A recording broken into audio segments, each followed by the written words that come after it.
हमारे बहुत सारे भाइयों मित्रों का कमेंट आया है और कमेंट देखते हैं कि ये पूछ रहे हैं कि नक्शा में ज़मीन 10 डिसमिल है और प्लॉट और जो है खाता में 5 डिसमिल है।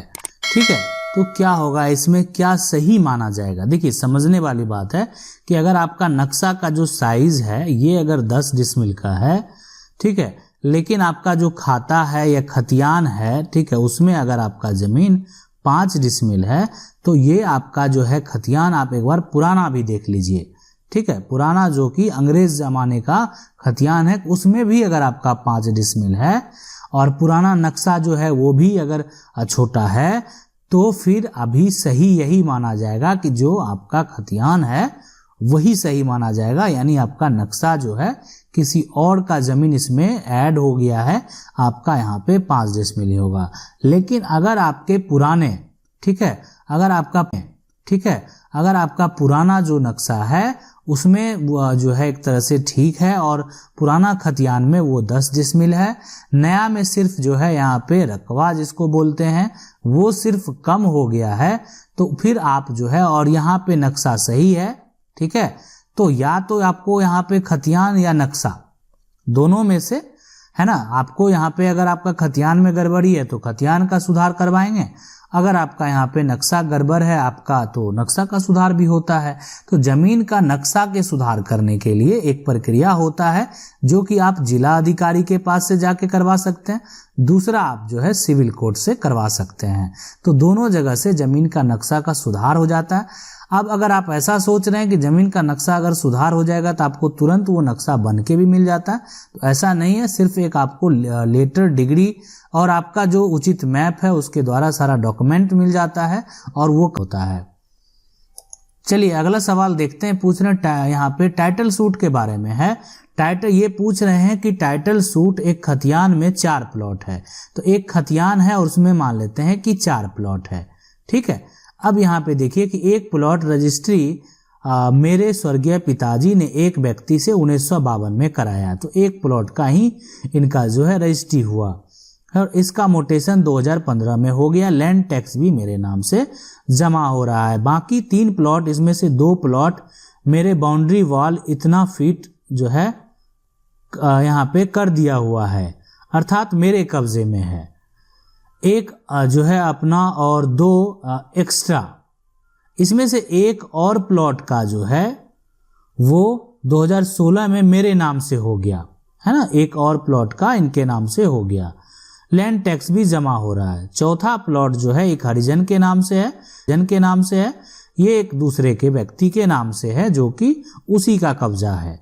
अचानक एक सज्जन जो है एक आते हैं और वो आए और बताए कि ये चारों प्लॉट की रजिस्ट्री मेरे पिताजी के स्वर्गीय बड़े भाई 1965 में कराया था। इसमें से एक प्लॉट का विक्रेता वही व्यक्ति है जिसने 1952 में मेरे पिता को रजिस्ट्री की थी, तो टाइटल सूट कर दिया है। ना मोटेशन है और ना ही लैंड टैक्स का रिसिप्ट है। उसके बाद अगर कोई सिविल कोर्ट के आप जज होते तो फैसला किस आधार पे देते।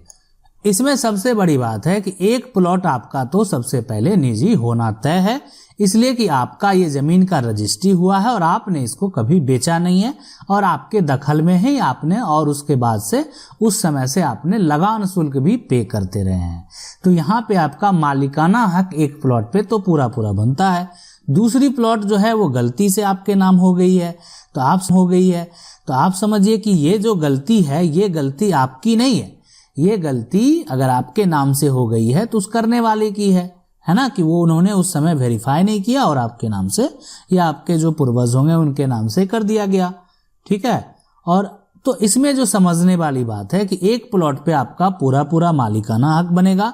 दूसरा प्लॉट जो है वो कब्जा कानून के हिसाब से, लिमिटेशन एक्ट के हिसाब से, अब अगर आप 12 साल से अधिक कब्जे में भी हैं, लगान शुल्क भी पे कर रहे हैं, तो आप जो है सिविल में फिर इसके लिए फाइट करेंगे।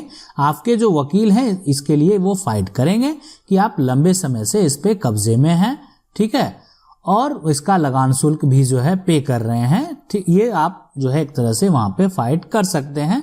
चांसेस हैं, लेकिन हो सकता है कि हाथ से जा भी सकता है। लेकिन आपको यहाँ पे एक प्लॉट आपका जो रजिस्ट्री है उस पे आपका पूरा मालिकाना हक है।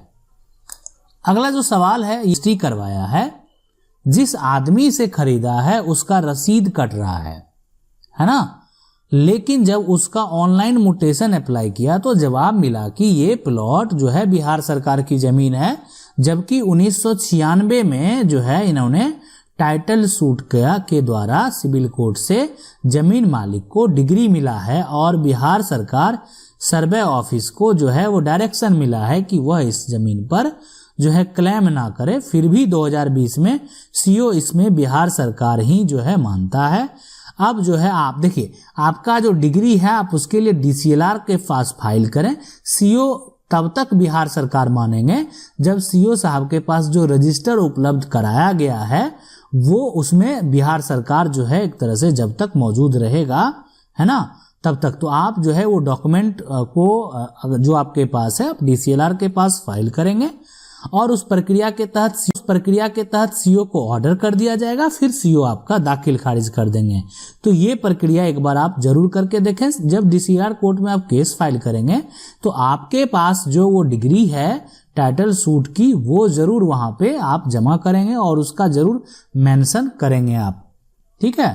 अगला सवाल देख लेते हैं। अगला सवाल है कि 6 साल पहले पंचों ने बंटवारा जो है वो किए, तो जो बिल्कुल गलत है। उसके लिए अब हम लोग फिर से गांव की जो है वो तहसील गए, जहां जो है यानी एडवोकेट को बोले कि वो लोग जमीन बेच रहे हैं, ठीक है।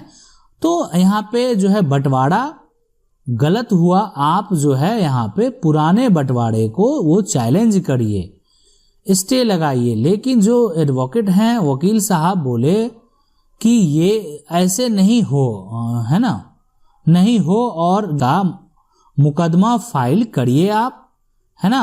बंटवारा पहले जो है वो जितनी जमीन थी उस पर होगा कि पंचायत का गलत फैसला है उस पर होगा।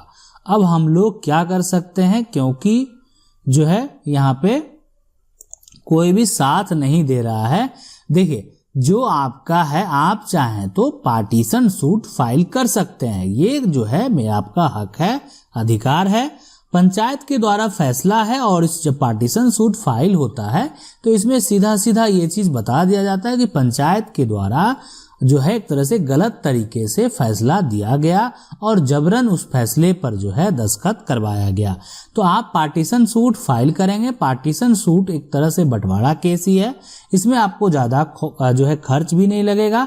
तो आप जो है वकील साहब से बात करें और सिविल कोर्ट में पार्टीशन सूट फाइल कर दें। अगर कोई ज़मीन बेच रहा है तो आप उसका जो है उस पर उसके दाखिल खारिज ये सब पे अगर पार्टीशन सूट फाइल कर देंगे तो ज़मीन का रजिस्ट्री पे भी आप आगे चल के स्टे लगा सकते हैं।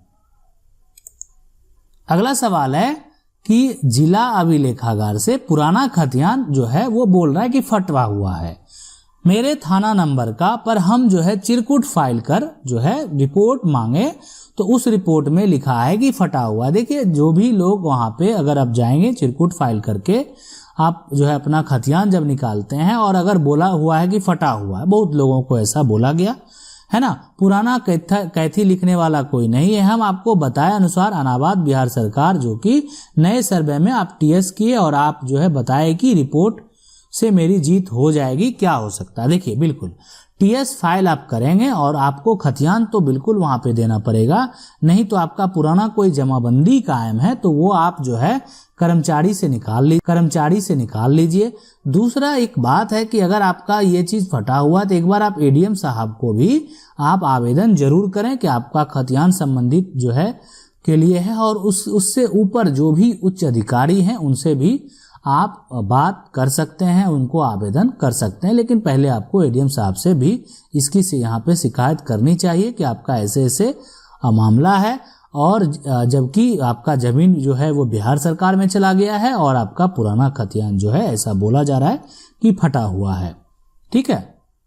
अगला सवाल देखते हैं। अगला सवाल है कि सर मेरा रैयती जमीन है और मेरे अपोजिट पार्टी का खरीदा हुआ है और अपोजिट पार्टी मेरे प्लॉट के कुछ आगे बढ़कर नींव खोद कर उठाना चाह रहा है, तो इसके लिए नापी भी हो चुका है, लेकिन अमीन गलत मापी कर दिया। आगे बताइए सर क्या करें।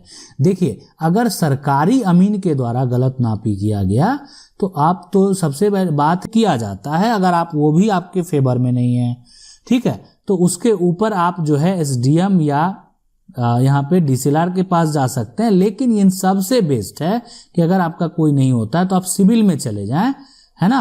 और तो जब भी कोई भी सिविल कोर्ट का ऑर्डर होता है तो उस केस में जो है सरकारी अमीन के द्वारा जल्दी जो है वो गलत नापी नहीं किया जाता है, इसलिए आगे उनको भी डर रहता है इस बात का कि मामला आज सिविल में है, कल आगे हाईकोर्ट में चला जाएगा, अगर कहीं उस पर कोई ऑब्जेक्शन आ गया तो उसको भी दिक्कत हो सकती है। तो बेस्ट ऑप्शन है कि इस मामले को लेकर आप सिविल में जा सकते हैं।